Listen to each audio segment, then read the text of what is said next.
ఇక్కడ మనం శ్లోక స్కూల్ దగ్గర నుంచి మాట్లాడుతున్నాం. ఇప్పటి వరకు మనం చూసిన పరిస్థితిని బట్టి బీజేపీకి 7, కాంగ్రెస్ బీఆర్ఎస్కి ఎంఐఎంకి 1, ఇట్లా 17 సీట్లలో 7 స్థానాలు కాంగ్రెస్ బీజేపీ ప్రధానంగా వస్తున్నట్టుగా. ఓవరాల్గా బీజేపీ మాత్రం బాగా పెరిగింది. కాంగ్రెస్ అనుకున్న గ్రాఫ్ కొంత తగ్గినట్టుగా కనిపిస్తుంది. 10-12 కనీసం వస్తాయని అనుకున్నప్పటికీ ఎదుర్కోవాల్సిన పరిస్థితి. నియోజకవర్గాల వారిగా చూసినట్లయితే కరీంనగర్, నిజామాబాద్, జహీరాబాద్, మహబూబ్ నగర్, వరంగల్, సికింద్రాబాద్ బీజేపీ, మల్కాజిగిరి ఈ స్థానాలను ప్రధానంగా బీజేపీ గెలుపుకున్నట్టుగా కనిపిస్తుంది.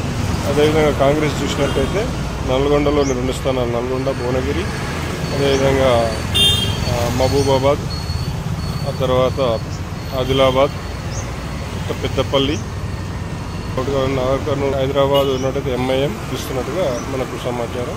మొత్తం మీద ఓవరాల్గా వాళ్ళు గెలుస్తున్నట్టుగా మనకు సమాచారం. ఇకపోతే ఆంధ్రప్రదేశ్ ఎలక్షన్లో చూసినట్టయితే